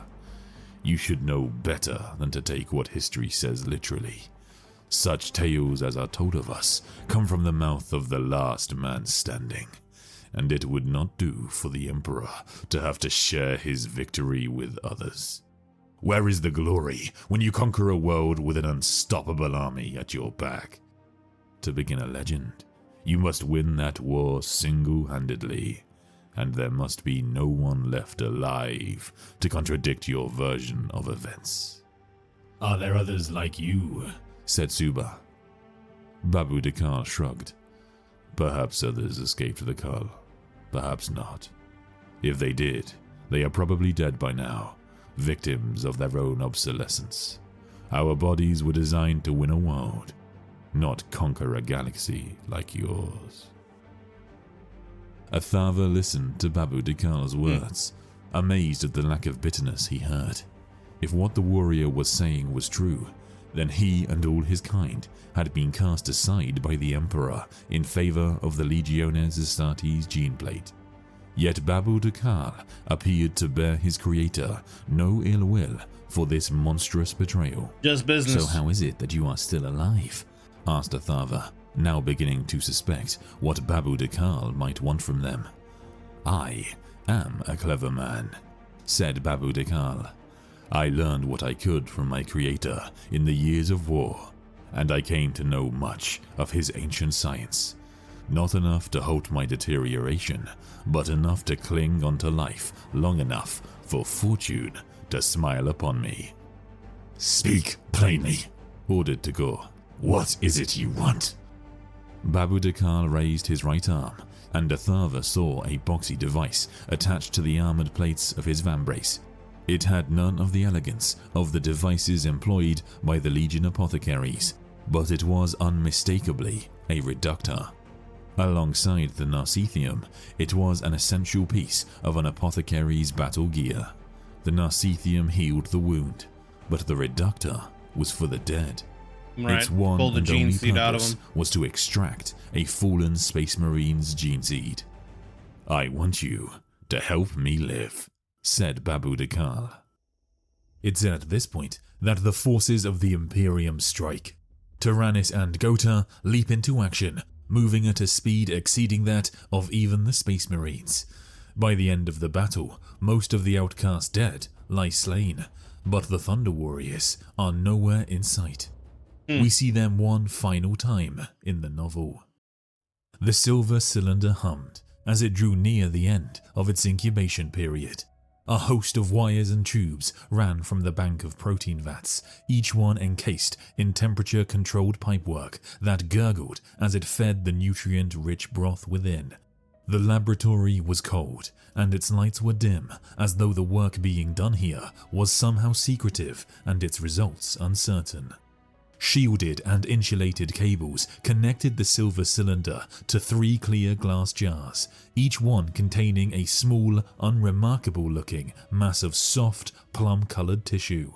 A host of fine extraction needles and gene samplers pierced these strange organs, and they pulsed like children's hearts as the information encoded on every zygote and impossibly complex amino acid chain was decoded. A bank of monitoring equipment carefully regulated the process, a fantastically delicate operation that could go wrong in a million ways, and which had an almost infinite amount of steps that needed to be exactly right before anything approaching success might be achieved. Eventually, a series of gem-like bulbs on the upper surface of the silver cylinder flickered to life, each one turning green in rapid succession. A soft chime sounded, and coolant gases vented from a grill on the side as the nutrient fluids were drained. The cylinder slid open with a pneumatic hiss, and a mist of chemically complex vapor drifted from the glistening organ within. Its surfaces were glossy red and purple, webbed with myriad networks of super-oxygenated blood. Fresh grown and throbbing with potential, it was as close to perfection as could be imagined. Only one other laboratory on Terra could have identified this organ, and it was deep beneath the skin of the world, protected as no other place on Terra was protected. No mortal geneticist could have unraveled the complexities of this biological miracle. It makes me wonder, right, is this laboratory that he found, was it like a prototype for, or a backup area for a lot of the experiments that the Emperor's doing? Because I know that, I don't know the person's name, but there was another character at one point in time who did a lot of the genetic studies and, you know, experimentation along with the Emperor. It wasn't just Erda. I think she was involved as well, but there was another woman who was involved in a lot of this, and I think betrayed the Emperor at some point in time and then killed. But so I wonder if like this laboratory was another like off laboratory. Is it something the Emperor knew about? Is this a secret one? Is this like a backup one? You know, because it definitely seems very fortuitous that he would find this, you know? And only one other individual could have replicated the process of its creation. Did it work? Asked Gota. Yes, my son, said Babu Dekal with a triumphant exhalation. It worked. At long last, Arik Tyrannus' plan had borne fruit. he was able to retrieve the progenoid gland of a Space Marine. The progenoid is essential to the creation of new Space Marine gene seed, and from this, Arik Tyrannis was able to create a new organ capable of repairing his failing body, something even the Emperor didn't seem capable of doing. Damn. As far as we know, Tyrannis only has contact with Gota, but the possibility does exist that he will be able to use this technology to save other Thunder Warriors. He says earlier in the novel, for example, that he is working towards a greater purpose. You know, it would be interesting, right? Like, what if Belisarius Cawl met with this guy or whatever, and then found, because like the Primera Space Marines, I think for the most part, right, they have some other enhancements, but I think a lot of them are like cybernetic enhancements as well. Like they have like cybernetic like muscle fibers built into them to enhance their strength even further and stuff like that. So like it makes me wonder, right? Like what if Belisarius Cawl were to meet this guy and find the work that he did here? Would he be able to make, you know, like a Primaris Thunder Warrior kind of hybrid and make an even greater, like make a essentially a stable Thunder Warrior, you know, Astartes hybrid? The question is, however, what happens next? As mentioned, Tyrannis shows a distinct lack of bitterness towards the Emperor. Unlike many others, he seems to understand the purpose for which he was created and the necessity of the Emperor's designs. Therefore, I don't believe he would go on to work against the Imperium, and interestingly, Probably not. He probably is wouldn't just be out the there first survival. Thunder Warrior to have taken this path. Endred Ha, the Rivenhound, was officially a World Eater who fought in the Cerberus insurrection back when the Legion was still known as the Warhounds. According to Malcador the Sigillite, Ha distinguished himself in battle, but the Sigillite also hints that the Thunder Warriors calling themselves the Daitar might once have been Ha's brothers. Ha dismisses this claim, yet he cryptically admits at another point to having brothers before joining the Warhounds. Notably, he also bears a Raptor Imperialis tattoo, as was standard for the Thunder Warriors. Malcador even informs some of his servants that Endred Ha is no standard Space Marine. I know about your time in the Imperial Gene Works, long before your brothers became Eaters of Worlds. I know that there are no nails in your skull. I know that your savagery comes from a deeper well. Tell me, Hound, do you dream of thunder? These clues suggest that Endred Ha may have been a surviving Thunder Warrior who was saved from the culling and allowed to join the Warhounds Legion. His immense size, even by Space Marine standards, and his brutal ferocity, despite never receiving the Butcher's nails, set him apart certainly. At the outbreak of the Horus Heresy, much like the Crusader host, Loyalist forces imprisoned Ha. Nevertheless, even after escaping captivity, Ha remained fiercely loyal to the Emperor, and the betrayal of the World Eaters nearly caused him to descend into madness. He swore to kill Horus and was willing to cut down any traitor or loyalist who dared stand in his way. Renouncing his legion, he became a Black Shield and led multiple forces to harrow the traitors where possible. Throughout the heresy, he worked to further the goals of both Malcador the Sigillite and the Primarch, Rogul Dawn. Ha's final stand came during the Siege of Terra as part of the Saturnine Gambit. This was Rogul Dawn's masterstroke, baiting the traitors into attacking the Saturnine Gate, a seemingly vulnerable point in the palace defences. It was a trap designed to lure many of the enemy's most elite warriors into a slaughter. Ha and his kill team, the Black Dogs, tore through the Sons of Horus with unmatched fury. Most notably, Endred Ha and Nathaniel Garrow faced down Horus's first captain, Ezekiel Abaddon, together. This moment Abaddon stands to this day as one of the closest brushes that the future War Master has ever had with death at the hands of those loyal to the Emperor. The Rivenhound slammed Abaddon into the wall. Bricks shattered.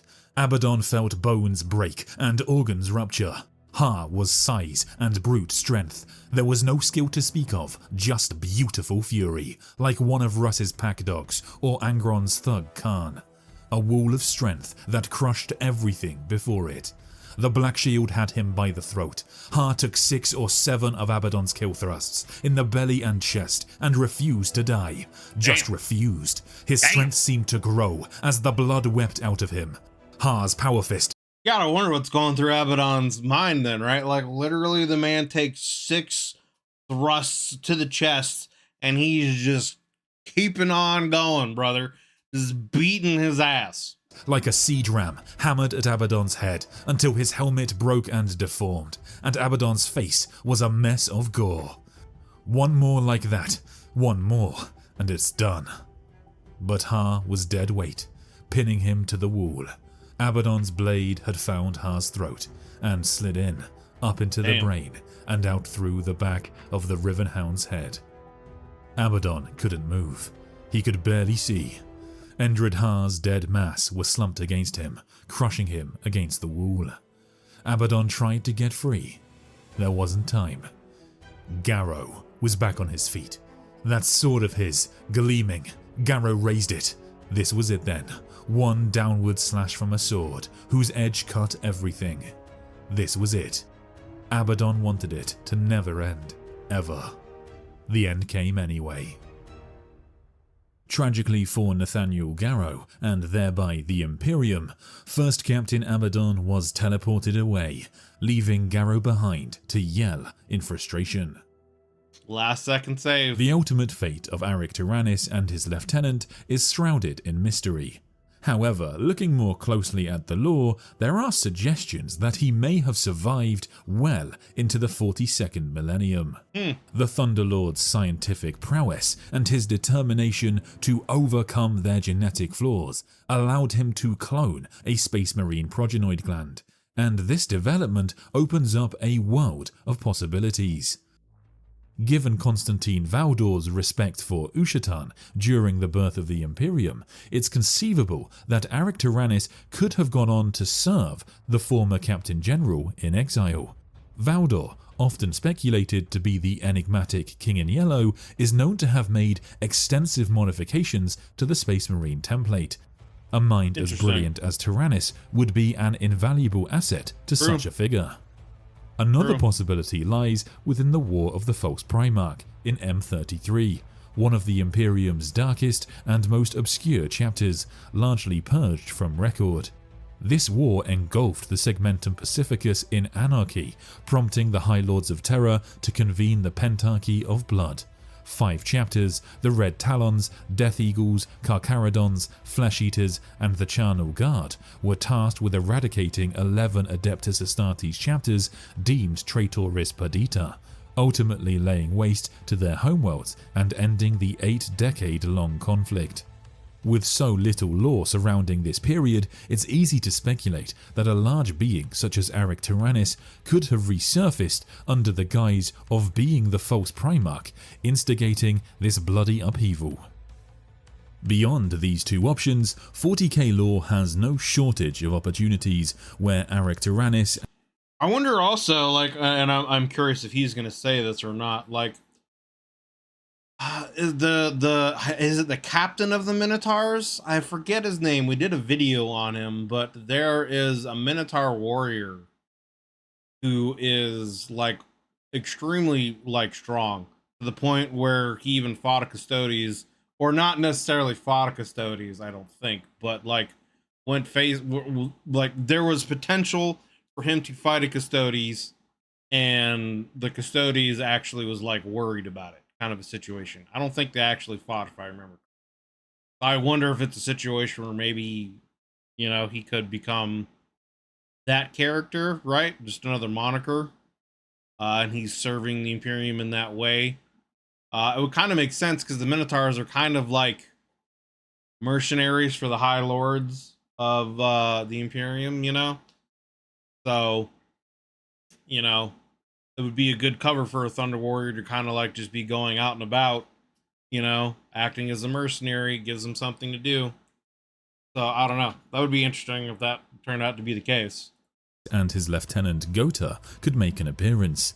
However, I believe that we may already have seen Aric Tyrannus in the 42nd millennium. To understand this position, we need to explore that most peculiar of Space Marine chapters, the Minotaurs. Yep. If you have heard of the Minotaurs chapter before, it's no doubt in reference to them being perhaps the most ruthless of Space Marine chapters in the Imperium. In the books, Like, the Minotaurs have been described as butchers, dogs without honor, and berserkers in combat. Other chapters view them with suspicion and believe they have clandestine ties to the High Lords of Terra. Whilst adept in siege warfare, they have gained notoriety for their unmatched brutality in battle. The Space Marines often prefer close combat, eschewing tactics that don't allow them to engage enemies directly. Their engagements are characterized by sudden, all-out assaults, followed by equally abrupt withdrawals, leaving a trail of destruction and a reputation of unpredictability, to say the least. The history of the Minotaurs chapter has been deliberately concealed under strict edicts. While it's widely accepted that a chapter named the Minotaurs existed as part of the 21st founding, there are reports of a chapter of the same name appearing earlier, such as during the Solar Rebellion in M32. It's unclear if they are the same chapter, and there are other Minotaur-themed chapters mentioned within the Imperium's histories, just to complicate matters further. When combined with their erratic behavior, inconsistent gene seed tithes, and the prevalence of genetic flaws in other chapters of the 21st, or Cursed Founding as it is known, suspicions have arisen about the Minotaur's true nature. Their gene seed is classified in at least one instance as chimeric, suggesting it might be from a forbidden source, mixed or genetically altered during its creation. As an aside, if that would kind of make sense going along with the story of him essentially making his own gene seed or altering a gene seed or another to fit his needs. If you take a look at the Minotaurs chapter yourself, you will see that they have existed in the lore since the first edition of Warhammer 40K. Interestingly, however, they got a new lease of life due to the Badab War campaign, with an extensive lore expansion in the Imperial Armor Tomes. Edwin Brown, a playtester for the Badab War campaigns, has stated that this Minotaurs chapter was created from Iron Warrior's gene seed. This doesn't necessarily make it canon, however this is the kind of thing that modern-day Black Library would try to respect. Back into their lore, the Minotaurs actually vanished from Imperial records around M38, and it looks like it was then when they developed their especially close relationship with the High Lords of Terra. They resurfaced during the Macarian heresy at the beginning of M41, as a chapter both familiar and profoundly transformed. They were now equipped to the highest standards, with a powerful chapter fleet and a more organized fighting style. While their brutality remained, they now employed a more calculated approach, using vanguard units to pin enemies, fast attack units for encirclement, and overwhelming firepower to crush their foes. In the Macarian heresy, and on several occasions since, they have responded quickly and without question to a call to arms from the High Lords, and this has been the case even when they have been called to castigate, apprehend, or even destroy Space Marines who have been declared renegade, or even just have suspected transgressions lodged against them. This has led to a foul reputation attaching itself to the chapter, and in particular, the Ultramarines and their successors are known to bear considerable ire towards the Minotaurs, and will not fight beside them after the Minotaurs' near extermination of the Inceptors chapter at Usain. During the Badab War, the Minotaurs once again demonstrated their ferocity by achieving the total subjugation of the Lamenters chapter in a brutal 17-hour conflict. Despite significant losses, they continued their relentless campaign, enforcing Imperial justice in the space lanes and rebellious worlds. Recently, the Minotaurs found themselves upon Terra itself during the tumultuous political incident following the return of Rabute Guilliman and the opening of the Great Rift. This event is covered in the second Watchers of the Throne novel and is the only real novelization of the Minotaurs. While the Interesting. chapter claimed to have come to Terra to replenish their gene seed stocks after their fortress monastery was overrun, later it was revealed that the Minotaurs had been recalled to Terra by Erthu Heimatalion, the former master of the Administratum, before his removal from the High Council by the returned Primarch. The Minotaurs supported Heimatalion's faction, the Hexarchy, in a coup attempt against the ruling Reform Council. This action confirmed the long-suspected connection between the Minotaurs and the High Lords. Ultimately, concealed assassins took out the key figures of the Hexarchy, effectively decapitating the rebellion and paving the way for the Reform Council's return to power. After a new High Lord demonstrated her authority to the Minotaurs, they withdrew from the Birthworld. Even still, it was a bitter affair and had brought the Minotaurs chapter into conflict with both the Imperial Fists and the Adeptus Custodes. The most interesting character from the ranks of the Minotaurs is, of course, their chapter master, a monster by the name of Asterion Moloch. Yeah, Moloch, Even that's the what it hero is. of the Lion's Gate, the custodian Valerian, looked at this space marine with unease. Moloch was, of course, the centerpiece of the display. He wore Terminator armor of the old Tartarus configuration, which made him massive even amid the rest of the heavily armored company. Whereas Valoris was a picture of grizzled splendor and Garadon carried himself with a plain kind of martial dignity, Moloch looked like some barbarian warlord out of the legends of pre-unification Terra. His plate was clearly of the highest quality, but had been engineered with a feral aesthetic, one that conjured up images of sacrificial rites and arcane combat rituals. To look at him was to catch a glimpse of a world of riddles and myths, of burning braziers and bloodied axe heads, of secrets locked within secrets, bound about with labyrinths of iron and stone. I have encountered many warriors in my time. Valoris, of course, was reckoned the greatest alive in the Imperium, save the Primarch himself. And yet, just there, in that place, I can say without hesitation that Asterion Moloch, the chapter master of the Minotaurs, exuded the most powerful stench of violence I had ever been in the presence of. No further, I commanded, gripping the stave with both hands. Moloch always wore his mask. I had never seen him without it. I picked up nothing behind the metallic visage, nothing at all, except maybe that furnace aura of aggression he always projected, smouldering deep within the rune-guarded heart of ceramite and sinew. He kept coming. He carried his spear formally, as if it were some kind of sacrificial totem, a curse-warden instrument for the ritual killing of beasts. The lenses in his archaic helm were black, and to look into them felt like looking into the void itself.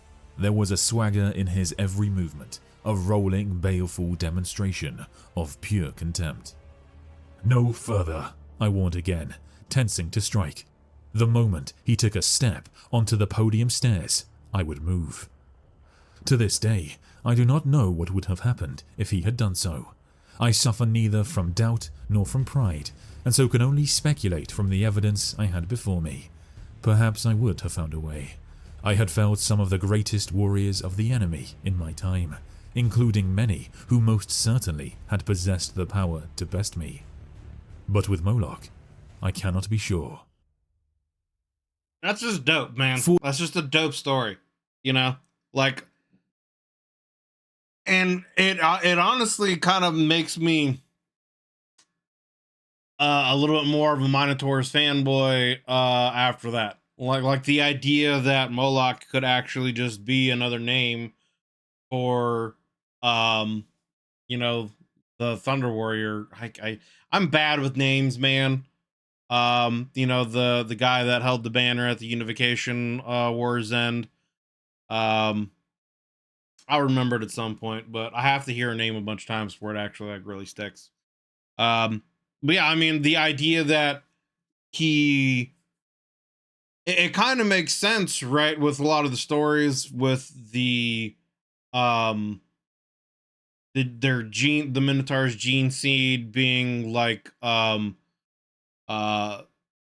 more there's more secrecy behind it, and then the story of him, creating a gene seed to keep him alive and his second in command, alive, the two Thunder Warriors. And it would honestly fit as well for him to kind of become that mercenary role of just doing, because like you said, he just wants to live, right? So, and he still wants to serve the Emperor and the Imperium, so becoming kind of a mercenary for the High Lords, I guess, would be the next best thing. And you know, not caring about who they fight, other Astartes, or anyone that deems to be an enemy of the Imperium, they're willing to go after and fight with brutal tactics and ferocity. And the fact that, you know, even a Custodes was given pause when coming face to face with him, and you would think that a normal Astartes wouldn't really be able to do that. So it honestly does make more sense, as I'd said beforehand, that after hearing all of this stuff, that he could, like, Moloch could be that Thunder Warrior captain left. So I mean, I wonder if that's where they're gonna go with it, and if that's if they're gonna do anything more with this character and the Minotaurs moving forward. I would think so, just because, again, anything like ancient Greece mythological, North mythological, Egyptian mythology, stuff like that has always interested me. So, like, they're kind of the Spartans of the Astartes, and then Moloch as a character just sounds very intriguing. So, but interesting. Fortunately for Valerian, but tragically for us readers, these two warriors never came to blows. However, if we take a look at this, typically the Custodians, and especially a hero such as Valerian, outmatch even the greatest of the Adeptus Astartes. Right. And the fact that he is uncertain as to whether he could defeat this chapter master is the first of my pieces of evidence supporting my theory that Asterion Moloch is actually Aric Tyrannus. Aric Tyrannus. As we went through that passage, the description of Moloch really stands out. He's not only described as being large, even for a space marine, but he is literally described as looking like some barbarian warlord out of the legends of pre-unification terror. A description perilously close to the Thunder War. And I think his spear is reminiscent of one of the Astartes halberds too, right? Like, it's bigger and heavier than any spear a normal Astartes would be able to wield or use. Warriors. I remember correctly. I have read hundreds of 40k novels, and this rather on-the-nose depiction is by no means used readily in the books. Thirdly, the symbol of the Minotaur's chapter is of course the bull's head. It even features on Moloch's heraldic storm shield. This is the same symbol utilized by Tyrannus when he was masquerading as the crime lord Babu Dekal. I didn't know that. Another compelling link in my opinion. Moloch's shield also bears archaic Terran Helic glyphs, which find common use in the chapter. However, these do not directly translate into High or Low Gothic, and I could imagine they were drawn from Tyrannus' ancient past. Moloch even utilizes a spear similar in design to that of the Custodians, but darker and older. Right. According to Valdor, the Thunder Warriors were outfitted in a similar way to the Emperor's Guardians, so it tracks that Tyrannus' spear would be similar in design to that of the Paragon. Moloch still dons his heavily modified Tartarus Terminator plate. These modifications would be essential given that he would lack the black carapace implant. There are times throughout the Imperium's history when Asterion Moloch has been reported lost, only to later reappear, leading some to speculate that Moloch is not one single individual, but a title passed down from chapter master to chapter master. Another theory posits that his extensive cybernetic implants grant him resilience far beyond that of a standard Astartes. But what if his resilience stems from something entirely different? What if it stems from the fact that he is no standard Astartes? Not only are the Thunder Warriors far hardier than their cousins, but the Thunder Lord was a being who learned the sciences of Right. augmentation directly from the Emperor himself. Yeah, you have a Thunder Warrior who, like you said, their genetic manipulations made them hardier, and then he knew a lot of the science that the Emperor taught him, like directly from the Emperor, and he created his essentially own gene seed to put in his body to, bring him back to health. So who knows what other genetic manipulations and things he could have discovered and found and done to himself and his second in command. Such extensive knowledge could allow him to Would make drastically sense, honestly. extend his lifespan, outliving not just his peers, but even entire eras of the Imperium. Moloch's true motivations and allegiances remain shrouded in mystery. He hides behind a mask, literally and figuratively, concealing his thoughts, his intentions, and perhaps the scars left behind from surgeries that might reveal his true nature. Precisely when and why he began taking orders from the High Lords of Terror is unclear, but need I remind you that it was a High Lord of Terror that tried to bring the Custodians to justice after the slaughter of the Thunder Warriors. Furthermore, in the Outcast debt, it's very notable to Athava that Tyrannus is not particularly bitter towards the Emperor. Right. And if we look at Dreams of Unity, we see these Thunder Warriors who deep down yearn for the opportunity to return to the service of the Master of Mankind. Aric Tyrannus seemingly understood the decisions of the Emperor. Perhaps he understood that the Master of Mankind did try to save him. And maybe, just maybe, he longs for the brotherhood that he lost.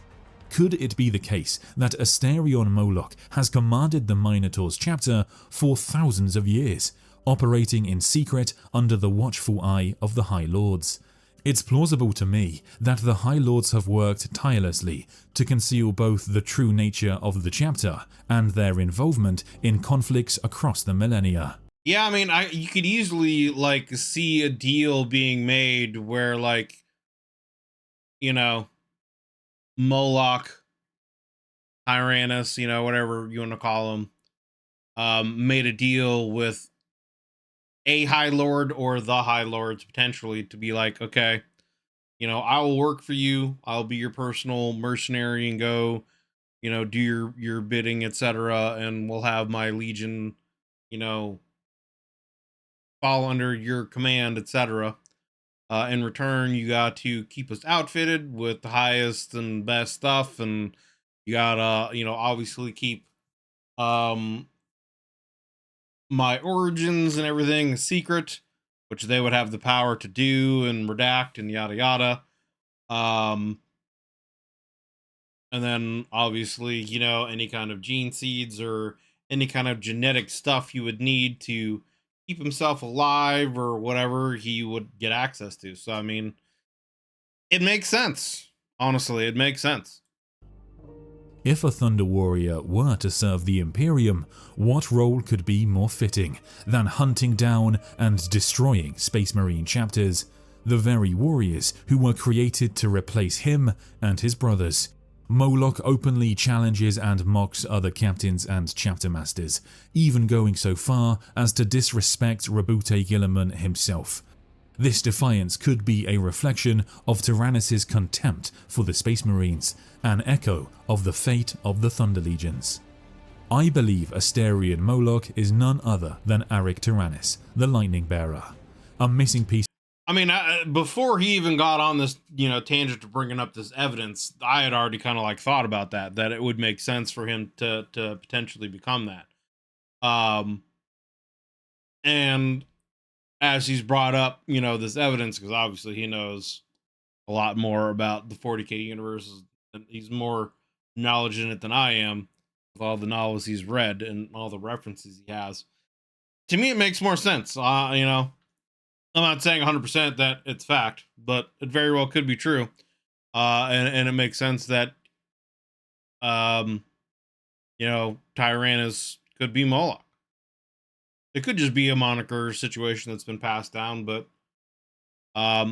for my headcanon, I'm going with Tyrannus as Moloch. Moving forward. Piece of the puzzle is Gota, his lieutenant from the Outcast Dead. Gota could still be operating within the Minotaur's fleet somehow, or perhaps his degradation became too severe, so the mental toll of the Thunder Warrior's drifting rendered him unfit, forcing Moloch to put him down.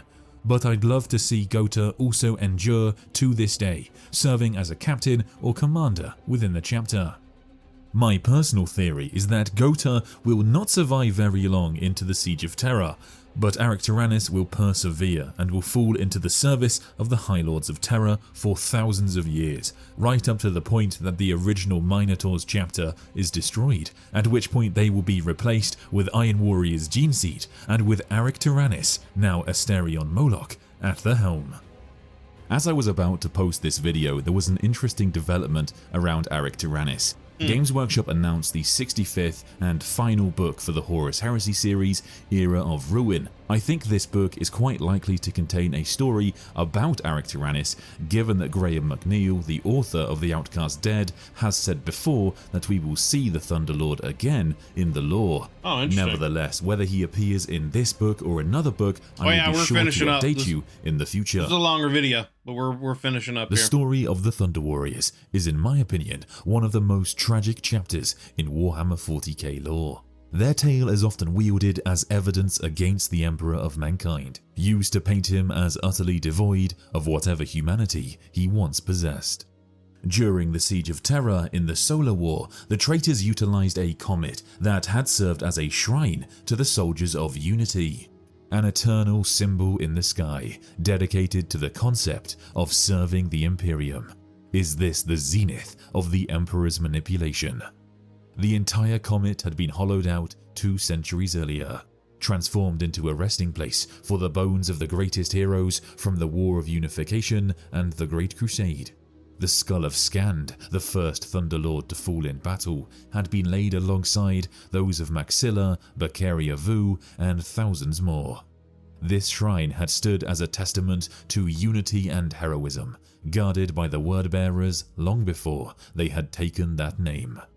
It's easy to see how one might view the Emperor as just a cold, calculating figure who treated his creations as tools to be discarded once they served their purpose. This exact claim has been made multiple times by traitors within the setting, and of course, their dark patrons. However, the true gods of Warhammer 40k, the writers, are deliberate in their refusal to fully commit to that interpretation. Yeah. We don't know They're whether leaving the it open Emperor for interpretation genuinely for sure. sought to alter the Thunder Warriors' fates. Did he have other options? Did he deeply lament their sacrifice but could see no path forward?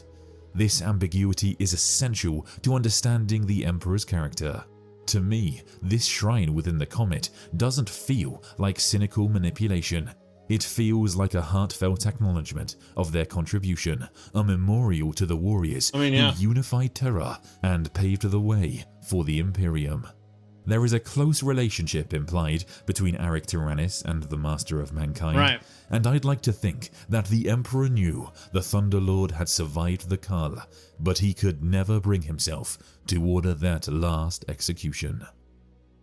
That's it for today's video. What do you think? Have I truly lost the plot, or could Arcturanis be the enigmatic figure leading the Minotaurs? I think it could be. Let me know your theories in the comments. I was already thinking it before he brought up that evidence. Thank you so much for watching. If you enjoy this content, please consider becoming a member for access to more videos.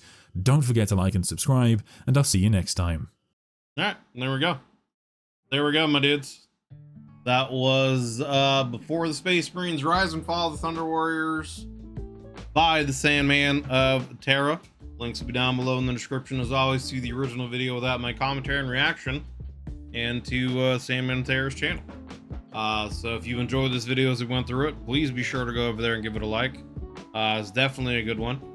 And if you enjoy his content, be sure to hit that sub button on his channel. Check out any links he has to, his Patreon. You can get, early access to his videos, like he said. Any kind of sponsorships he's got going on, if you want to support him, in that way. Check out all the stuff.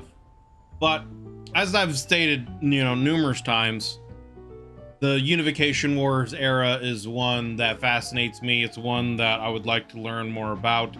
And as I said at the beginning of the video, with them getting into the cinematic universe stuff with, you know, Henry Cavill's, you know, show and Amazon, and them saying that they want to have multiple series and literally make a cinematic universe, I think it would be interesting for them to explore the Unification Wars era.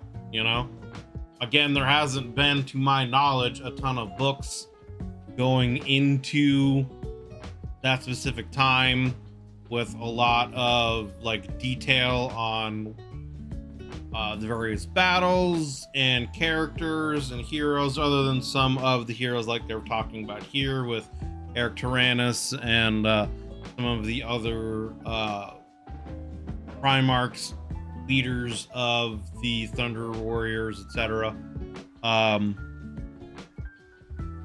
But I mean, it's just more to explore, and it would be something that would be unique for them to do in, you know, a cinematic format that hasn't already been done in the books. You know what I'm saying? Like, they're going to be adapting some form of books into the into a TV show, right? Like, what it is, we still don't know. Are they going to do the Horus Heresy? Are they going to do anything with like Eisenhorn, or, you know, are they going to do any number of things that they could do? You know, is Henry Cavill going to be Titus? You know, I mean, that's a theory that's going around too, and could be, you know, with Space Marine 2, with them bringing him back, and then with the Secret Wars episode and stuff like that, they really kind of seem to be building up Titus as kind of like a main character, especially at the end of Space Marine 2. With spoilers, you haven't played Space Marine 2 yet, but spoilers, you know, at the end of that, it's confirmed to be the Emperor's voice talking to Titus. So obviously there is a greater purpose going on for Titus, so it very well could be that they're making him kind of a main character moving forward. So maybe Henry Cavill potentially be Titus, and they might move that character. But anyway, my point is that I think it would be interesting for them to dive more into the Unification Wars time period and do it from the perspective, potentially they could do it from like Eric Tyrannus's perspective, you know, and show him in the various battles that he goes through and things that he does and how he serves the Emperor, all the way up to his glorious, you know, victory of holding the banner and declaring unification, only to then have that betrayal. You know, they could even kind of do it almost like if they want to confirm that he is, you know, actually Moloch, they could do it in a situation where like that series would end with him, you know, donning the armor of Moloch. But it could be a situation where like we're seeing it has like a flashback kind of perspective with him thinking back on the Unification Wars and all the things that led up to him becoming, you know, taking on this moniker and becoming the leader of the Minotaurs, you know, etc. That could be fascinating. But yeah, I don't know. It's just that time period and the characters are interesting. It also, like, some of the stuff that he brought up here in this video also kind of makes me rethink, like, the idea of the Emperor just making the Thunder Warriors a disposable tool from the onset, right? Like, that's what my original kind of thoughts were about it. That, like, it kind of made sense that he had to kind of make them in haste, which is why they had a lot of genetic malfunctions, I guess you could say. But they were just a tool to unite humanity, and once that tool was used, because it wasn't something that he could easily control, it could get out of control, it could be potentially, you know, easily fell to chaos, etc., which obviously he didn't want to have. They had to dispose of them. But it makes me wonder, you know, like, if he teaches Eric Tyrannus and potentially some of the other, you know, higher ups, some of the actual gene science that the Emperor used, you know, like, why would he do that?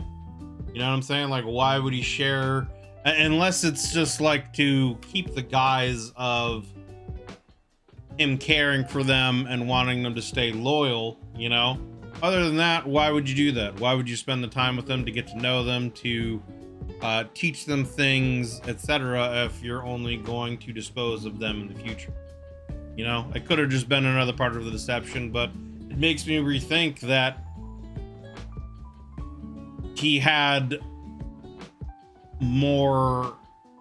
greater plans for them, but because of how things went, and probably because Eric Tyrannus, you know, found a way himself to fix his flaws with a modified Astartes gene seed, you would think the Emperor would have been able to as well, but it just might have been a situation where he had, you know, too much going on, too much time constraints. Like, one of the big things it seems like is they're always like being rushed to get things done for some reason, you know, from some of the stuff that Malcador said in some of the various videos that I've gone over.